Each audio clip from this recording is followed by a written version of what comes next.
Welcome to FRC Media News for Thursday, October 7th, 2021. I'm Keith Tebow. We now know the order of candidates for mayor, school committee, and city council will appear on the November ballot. And we also fill you in on upcoming candidate forums. We get an update on police department activity from Chief Jeffrey Cardoza. And those seeking heating assistance this winter are eligible to apply now. All this and more coming up. 4 weeks from now, we will know who will be Fall River's next mayor, as well as the makeup of the city council and school committee. This week, the November 2nd ballot was set. Under the city charter, the order of candidates is set through a drawing held by the Board of Elections and City Clerk Allison Bouchard. Here are how the candidates will appear on the ballot. In the race for mayor, challenger City Council President Cliff Ponte will appear first, followed by incumbent mayor Paul Coogan. On the City Council ballot, challenger Matthew Springer is atop the list, followed by incumbents Pamela Liberty LeBeau and Christopher Peckham. Paulo Amaral is next, followed by incumbents Brad Kilby and Linda Pereira. Two challengers, Alexander Silva and Angel Pantoja Jr. are up next, followed by incumbent Leo Pelletier. The second half of the ballot includes former councilor Joseph Camara, challenger Gabriel Amaral, incumbent Michelle Dion, challengers Laura Washington and Ricky Tith, incumbent Trot Lee, newcomer Chris-Ann Tyrell, incumbent Sean Kadeem, and finally, challenger Andrew Raposo. In the race for school committee, two incumbents top the ballot, Mimi Larrabee and Kevin Aguiar, followed by challengers Charles Chase, John Koleski, and Shelley Pereira. Melissa Costa Doyle is on the second half of the ballot, as is challenger Sarah Rodrigues, followed by incumbent Paul Hart and challengers Colin Dias and Bobby Bailey. Stay with FRC Media as we provide complete coverage of the city election. We've invited all candidates to record a statement to voters as part of our Meet the Candidates program, and beginning next week, candidate debates will begin. Join us for a city council and school committee forum next Wednesday and Thursday to be held at the Cultural Center in downtown Fall River. We will have two panels of city council candidates on Wednesday beginning at 6 p.m. and then again at 8 p.m. The school committee forum will begin Thursday at 6:30 p.m. Then join us a week from Wednesday on October 20th as we'll be working with our partners at WSAR and FRG-TV for a mayoral debate to be held at Blessed Trinity Parish. All of these forums will be closed to the public, so please watch them on FRC Media Channel 95 or on Facebook. FRC Media caught up with Fall River Police Chief Jeffrey Cardoza this week to get an update on department activity. Chief Cardoza says violent and property crime in the city over the first 9 months of 2021 is up just under 2% over 2020. Most categories of crime are down sharply, with aggravated assault seeing the greatest increase of just over 23%. The chief says his biggest concern is over the number of shootings within Fall River, with 32 incidents reported thus far this year compared to 20 during all of 2020. A lot of our shootings, fortunately, they're not necessarily people being hit all the time. Some of the shots fired of those 32 involve people shooting into an empty car or people shooting in the air. Still very serious, and we treat those cases just like we treat the ones where people are actually struck by gunfire. One of the biggest frustrations, Keith, is the lack of cooperation. It's unlike I've ever seen, and the detectives have ever seen, and the officers have ever seen it. Right from the get-go, people that have sustained gunshot wounds or been even a victim of a violent crime just have this attitude of they're just not going to cooperate with the police, and they'll tell you, they'll look at you and say, I know who shot me or I know who robbed me, but I'm just not going to provide that information. The chief says people are fearful of coming forward not just because of possible retaliation, but also over their mistrust of police. He says for the police department to do its job properly, it needs cooperation from those it serves. I said, we can't do this alone. We need your help. The police can't be the fixers for everything. You need to get involved. You need to call us. You need to let us know what's going on, even if it's anonymously. and you need to hold people, your neighbors, and your neighborhood, if you will, accountable as well. It can't just be the police that do it all the time. So we're having some success. There's a lot of things that we're doing with recruitment. There's a lot of things that we're doing. I'm looking forward to. We're hiring some cadets, some police cadets. We're finally at that point where we're getting ready to bring them in for some interviews. So there's a lot of different things that we're going to do. Get out in the community, get out of the car, interact. There's some Halloween stuff we're doing to break down those barriers. I just went to one of the schools recently and read to the kids. Those are the kind of things that they're invaluable when you add them all up. The chief says his priority over the next few months is filling open slots on the force and putting more officers out on patrol. The number that I'm always chasing is the 181. We're budgeted for 181 patrol officers, and that's where I want to be. We had 11 just graduate recently. They're in our field training program. We're excited about that. We just hired 5 more, and we put them in the academy. I think they're in week 2 or 3 of the academy. And the mayor, thank you, Mayor. I just got permission to hire 11 more. So we're just called for 11 more names from the civil service list, and we're vetting them as we speak. So once we get, these 30 or so up and running, we're going to be real close to that number. The chief says the implementation of 12-car patrols per shift has helped with police visibility, but it does not make up for officers actively working within the neighborhood.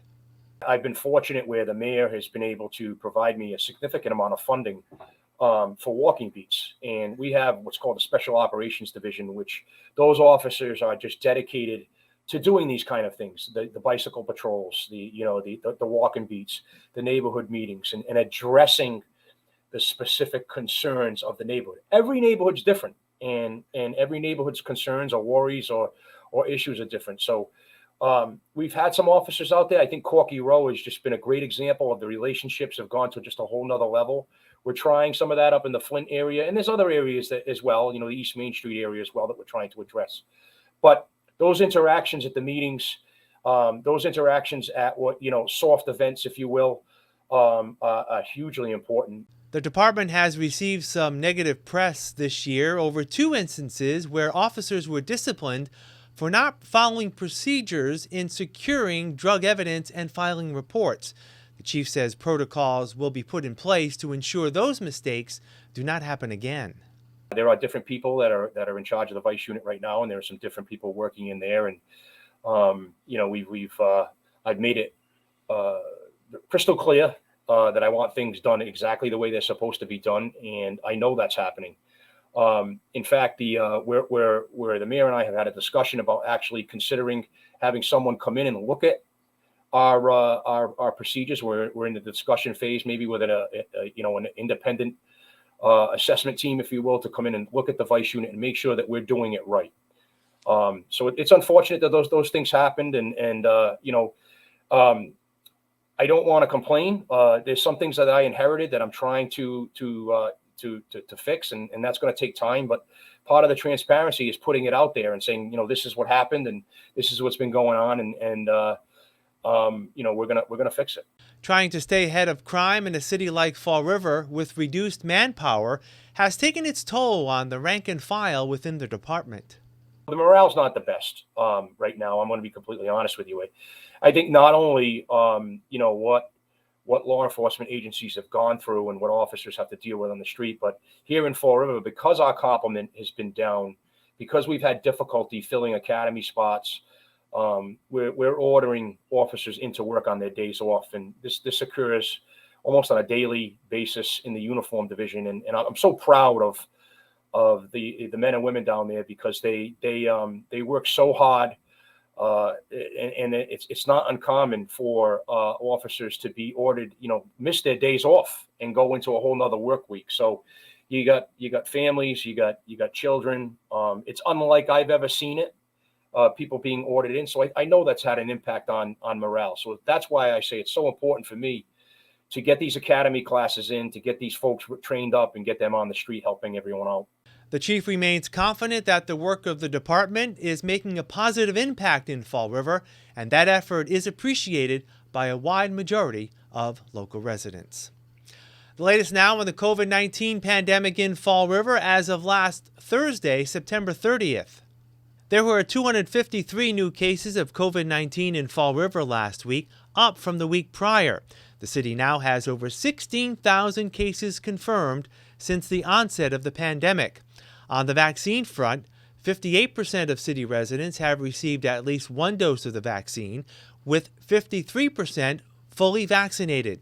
The easiest way to find out where to get the vaccine in Fall River is through the city's vaccination website, frvax.com, or you can call 833-8VAX-NOW or 833-882-9669.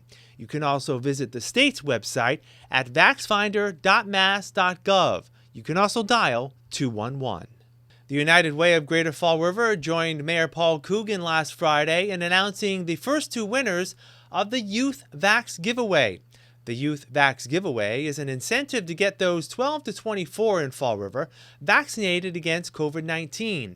Anyone ages 12 to 24 who has received the vaccine can register for the giveaway at the city's vaccine website, frvax.com. Prizes will be awarded each week during the month of October. 62 entries were eligible for the first drawing. Myra Lee from BMC Durfee High School and Montana Giannotti from Diamond Regional Vocational Technical High School are the first winners of a Nintendo Switch. I kind of just signed up because I saw the email and I was like, oh, that's pretty cool. Maybe I'll win a TV. I got a Switch, which is really cool. I can sell it because I already have one. But I'm really grateful for this opportunity, and I think everyone should sign up just for the chance. Well, I was all in. I got it like a month after it was announced at Walmart near here. And I was like, oh God, do I need to get it at a clinic to get the prize? But I didn't, and I got it. Clinics at local schools ended today, while the second doses of the Pfizer vaccine will be made available at all those sites coming up in the next few weeks. Fall River lags behind the rest of the state in the number of people vaccinated against COVID-19, and the neighborhood clinics and giveaways are a way to entice more people to get vaccinated. We have high prevalence of disease in the community. We're averaging about 36 cases a day, and our percent positivity rate is about just over 5%.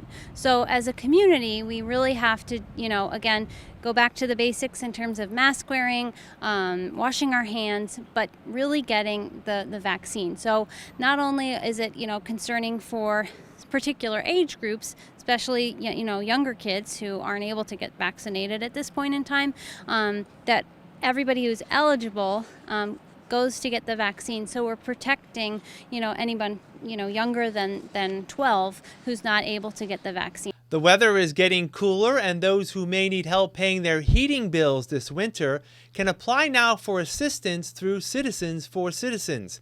Executive Director Elizabeth Barabee says the program begins November 1st, and based on the guidelines, there may be many more city residents eligible for aid. The guidelines are pretty basic. We base it on the number of household members in your house and the total annual gross income. For a family of four, it's almost $79,000 this year. It's actually like $78,751. So that's quite a bit of money. So this is not for people who only make $20,000, $30,000. You can make up to $79,000. You can be a homeowner or a renter. Any heat source is eligible, whether you heat with gas, electricity, oil, kerosene, propane. We still have a few clients that heat with wood. If your heat's included in your rent and you're not in a subsidized unit, or you don't have a Section 8 voucher, and you're just paying regular rent to your landlord, you too could be eligible for the program. So the guidelines are really a lot higher than what people probably think. It's for low to moderate income or middle income, I would think. And 78,000 in the greater Fall River area, I think there's a lot of people we're not reaching.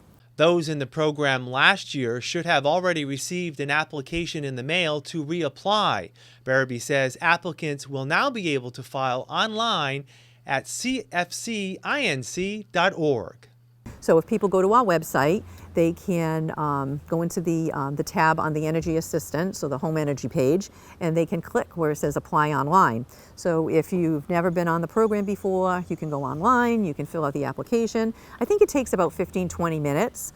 And then you have the opportunity to upload your income, you can sign it online, you can do everything. This year, we are also allowing the clients who receive their application in the mail, if they don't want to sign it and walk in with it or mail it to us or drop it off at our big mailbox here, they too can go onto our website and click on the link, and I think there's a question that says you're a returning applicant. Everyone who received their application, there's a PIN number. And so they would need that PIN number, and then you would set up a little account, and you can go in, you can electronically sign, you can make any changes, and you can upload documents. Barabee says there are no caps on the number of households the program can accommodate. In addition, those receiving heating assistance during COVID may also be eligible for aid to assist in paying other energy bills that lapsed due to the pandemic.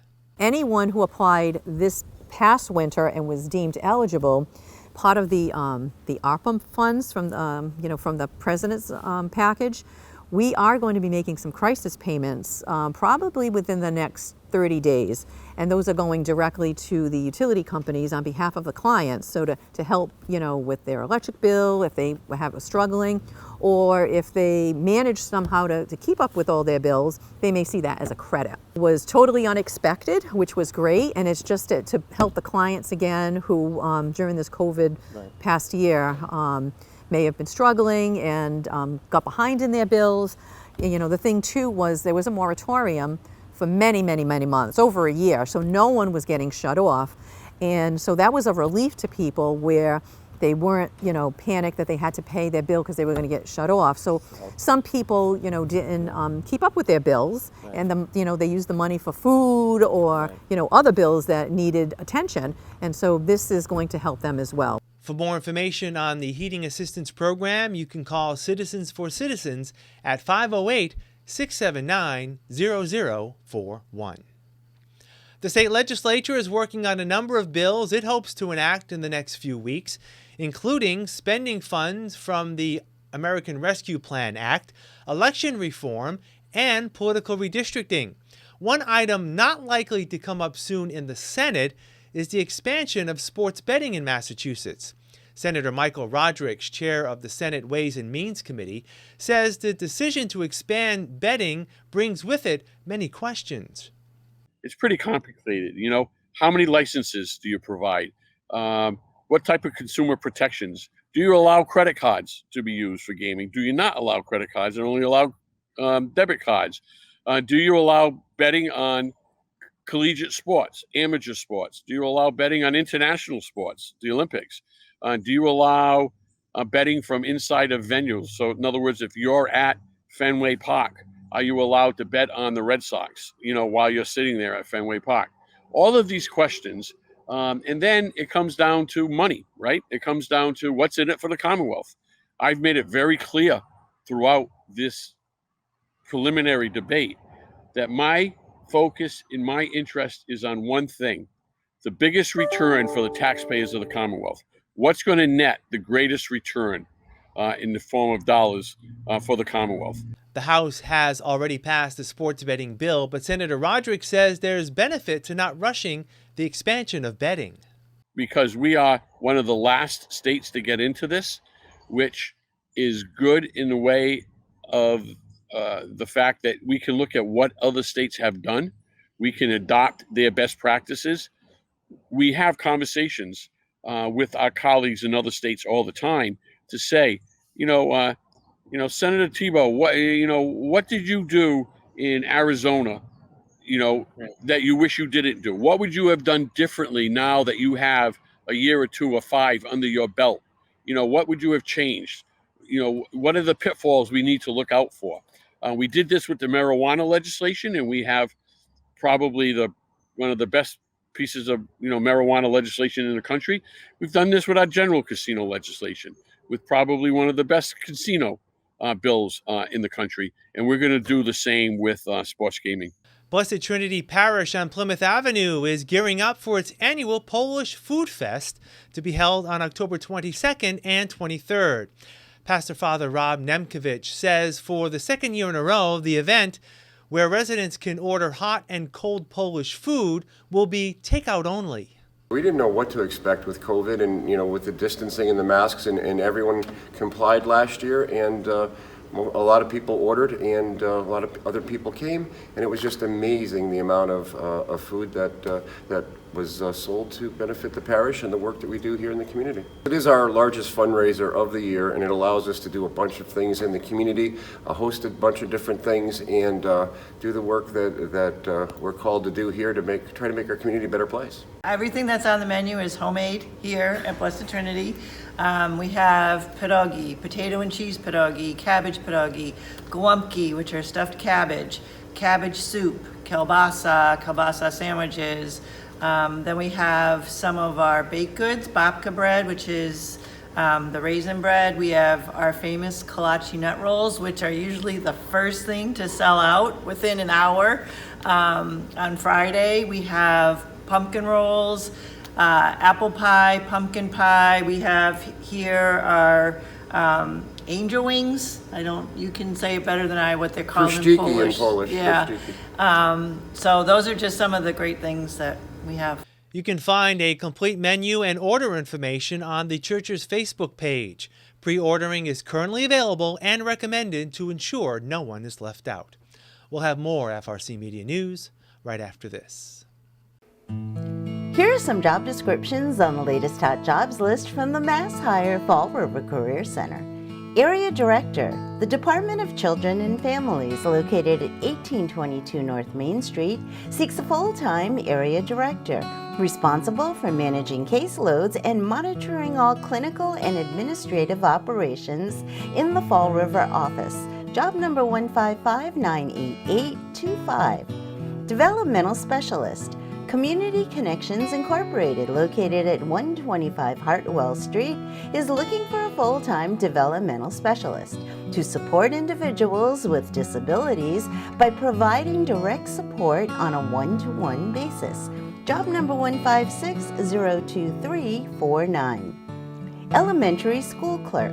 The Fall River Public School Department, located at 277 Pleasant Street, is in need of a full-time elementary school clerk, responsible for preparing comprehensive clerical and secretarial materials in support of all district educational goals.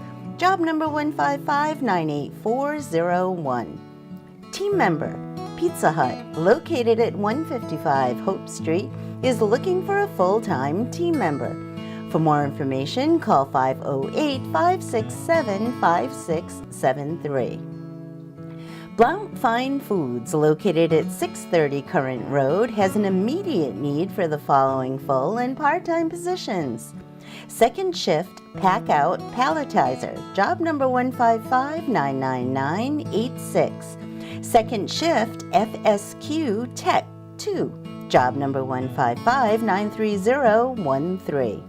For more information about these or other positions, visit Mass Hire JobQuest at jobquest.dcs.eol.mass.gov or call the Mass Hire Fall River Career Center at 508-730-5000. Welcome back. A flag-raising ceremony was held this week in recognition of Domestic Violence Awareness Month.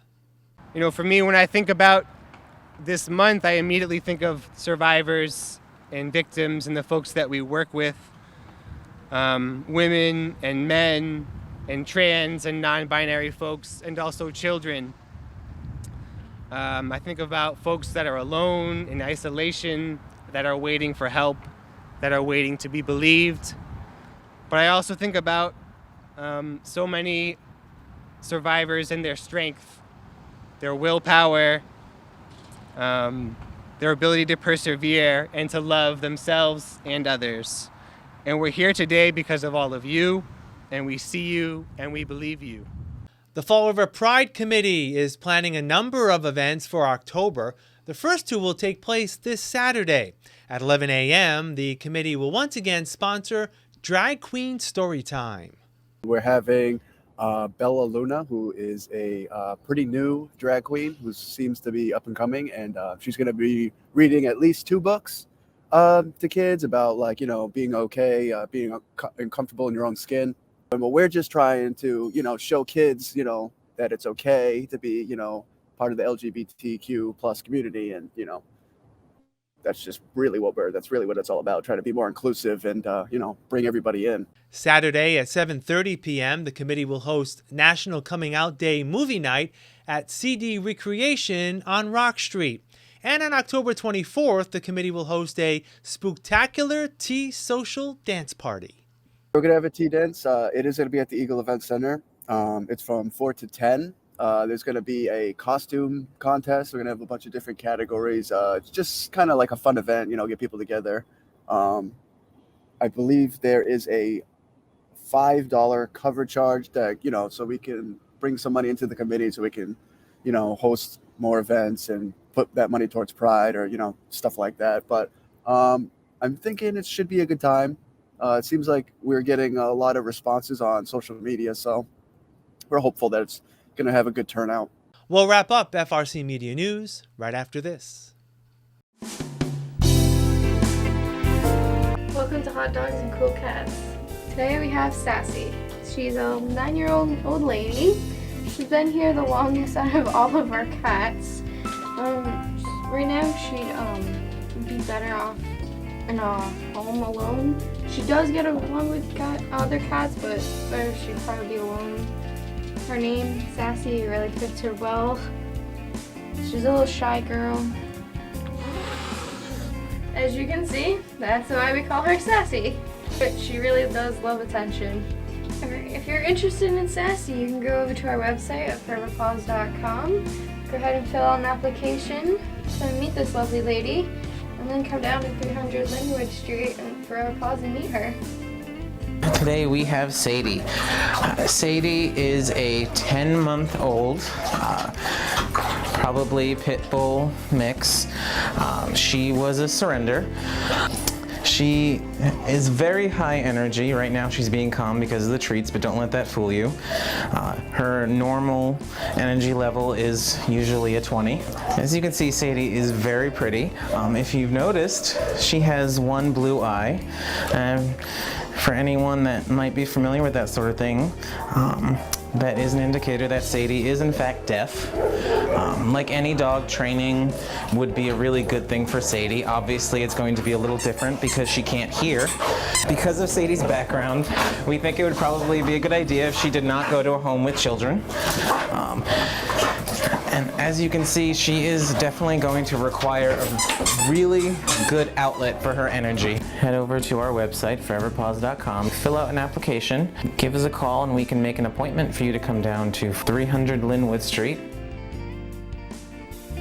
That's all for this edition of FRC Media News. Please check out our website at frmedia.org for all the latest news and information, including our special Election 2021 page. FRC Media News airs Thursdays at 6 p.m. and Fridays at 5:30 p.m. For all of us here at FRC Media News, I'm Keith Tebow. Have a great weekend, and we'll see you next Thursday.